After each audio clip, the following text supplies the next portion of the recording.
Ladies and gentlemen, and thank you so much for your patience and your attention. I would like to draw your attention today about disability. I am a disability expert. I have had the immense privilege of working for agencies that pioneer disability rehabilitation. And today I would like for you to get a little bit of knowledge and look at invisible disability that is around us. This invisible disability that we live with, the people who have it, we are there. But what I would like for you to do is to think, once I'm done with my speech, to look at them and give it a second thought, a little bit of more thought, maybe a third thought. Because habitually, instinctively, what we do is that we do not pay attention and we do not give them a chance. And that's why we are not including them. We're always excluding them. Visible disability that we're very, very familiar with are the ones who have either sight or the ones who are on a wheelchair. But an invisible disability is also disability that is physical, could be mental, or neurological condition that limits a person's movements, senses, and or activities in different ways, and they're barriers for them to be productive in the society. Now, where did this term come from? The term came from shell shock. I'm not sure how many of you know, the First World War was around 1917, right? So this agency in 1917, notice what it says, crippled and disabled. The Institute for Crippled and Disabled. That was the first company or the agency that helped out the shell-shocked soldiers who came back with disability, visible and invisible, in New York City. So this is in New York City, and this agency, nonprofit, started in 1917. This is New York Harbor. All the soldiers that came back out from the war, and look how they are all sitting around, but they all had some sort of disability. But then this invisible disability was coined around shell shock. And guess what? I have worked for this company. The company is still there. It's called ICD. But it's not called crippled and disabled because we don't use that word anymore. We have to be very, very careful because we want to include and not use words that are excluding or insulting. So now, let's see now. When I say invisible disability, what are the disabilities? Fibromyalgia, if you've heard of it. There's Crohn's disease. I think a lot of you have heard of ADHD, autism, right? Then there's autism spectrum. Anxiety, depression, you may or may not need medication, but what you may need is to focus on your life and learn life skills, how to handle. Remember, I just spoke to some of you before this that there is diabetes that needs to be maintained, right? So there are things that you may need to stabilize and maintain because it's part of your life now. So there are lupus and other diseases that are invisible. Schizophrenia. Now, if you look at this picture, it has a person standing there and then you see somebody on a wheelchair. The wheelchair is the one that we are familiar with. Now, I'm going to let you think for a second of a percentage that you think out of all the people who have disability, and this is coming from London, UK, how many people, what percentage do you think have invisible disability in like all of the population? 93%. So basically, the people that you're familiar with who have a disability, they are only of the 7%. So the 93% of people who have disabilities have invisible disabilities. Now, what happens with invisible disability? Now, there's one disability that probably you've heard of, is you have complications with alcohol, or there might be people who have substance abuse, right? There are people who are using medication for the wrong reasons, so they're addicted. There are substance abuse issues. Now, what we do usually is that we think that, you know what? Why are you sleeping all day? Why are you sleeping so long? Why don't you wake up? What's wrong with you? You're a young man. Get up. The point is that you're not giving it a second thought, a third thought, and think that this person is not waking up is because this person has an issue. This person is dealing with maybe bullying in school. Maybe this person has been beaten up. Maybe this person, because of substance abuse, is thinking of killing himself, which we call suicide, correct? So there are issues that this person is dealing with alone. That's because nobody wants to hear about it. Nobody wants to talk about it or say, you know what, let's talk about it. How do you feel? We also have therapy and medication. Medication is the last resort. But yes, if you have an issue that needs to be addressed right away, the doctors will assist you. But I am not a doctor. I'm a therapist. I'm a counselor, because this is lifelong. For you to be dealing with, or a family member, or a friend, or a person you know at work, you need to understand that this person is going to deal with this disability for the rest of his life. And guess what? If you know this person, probably you will too. A lot of people also feel that, oh, you know what? If I admit that I have an issue, I'm crazy.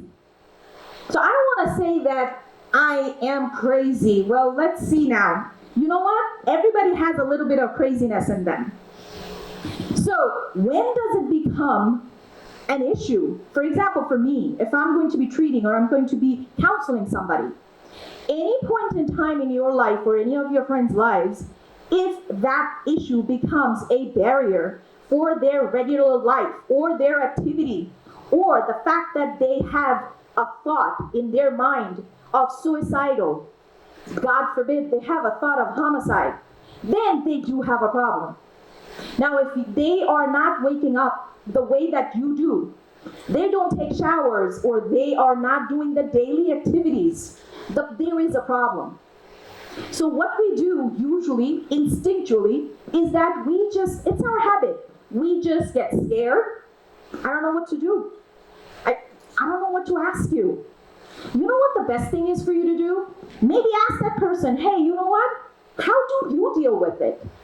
Because that person is an expert on that particular disability. You're not. Keep in mind, what we also do is that we think that if somebody has anxiety or depression, they're being rude. They're not being rude. Mentally, they're trying to deal with a lot of things. They just need a little more time. Now, there might be somebody who has an eating disorder, and that's why this person is big. And then what do we call them? Fat. You're very fat. So now when we do that, then we are belittling them, making them this tiny, and now they have anxiousness, they have anxiety, because they don't want to go to the wedding, they don't want to go to any social event. That's because we are looking at them, we're judging them. Now that's a huge word when you say judge. Who are you to judge, because you do not live with what he or she does every day? Now I hold all of you responsible for the fact that you do not live that person's life. Please give it a second thought.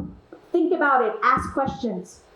Validate. That's a huge word also, validation. What does the validation mean? Validation means that I am going to try to understand, and I am with you, and I'll help you in any way I can. That's validation. Instead of saying, come on, get up. You can do it. Why are you sleeping? Why are you not doing what other people do? What normal people do. None of us are normal, trust me. So now what happens is, there's a fine line between inclusion and exclusion. So in society, the fact that we are excluding people is why we are going to accelerate, we're going to make the situation worse, because now this person feels very alone. The doctors and counselors can do this much. I can do this much, but all of you can do so much for this person who is struggling. The risk factors, their suicide attempts. There are times that physical disability or invisible disability it's chronic and it's illness, and it becomes very difficult for them. The risk factors for bullying, mental health condition, and also situational, that means the environment, is huge. And we are not looking at it as something that we need to know about and help each other. This is not a fever that you take a medicine and tomorrow you'll be okay. That's not disability. Disability is lifelong. Now, trying to validate and not denying is how you can help. So now, if somebody has an addiction, whether it's an alcohol, substance abuse, or chemical dependency, whatever they might have, treat it as an illness, as a disability, rather than something that they can just fix it on their own. Now, you really want to help somebody? Talk to them. You should validate them. Remember, they also have feelings. They have potential. They can do something with their lives. But the disability and the fact that you are not helping them is going to hold them back.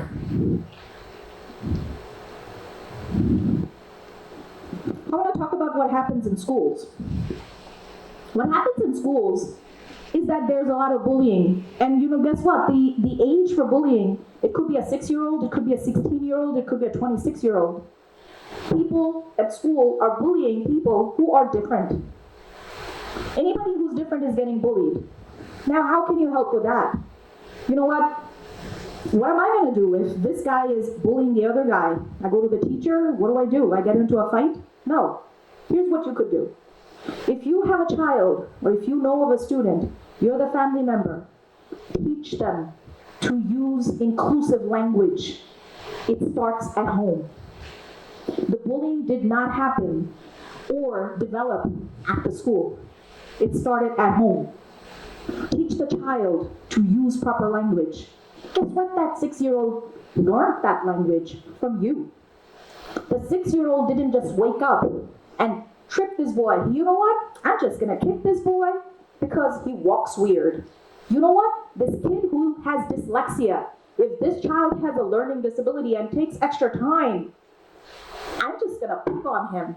I'm just going to hurt his feelings because I feel like it. Guess where he learned all that? From home.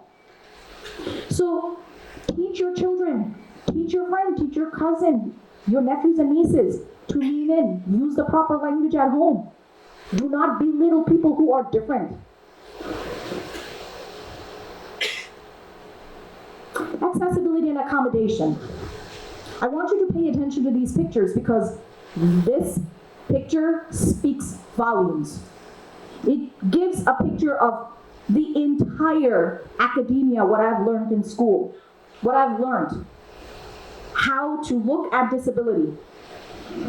You can see the first picture is inaccessible, the accommodation, and then look at the accessibility. Those are the barriers.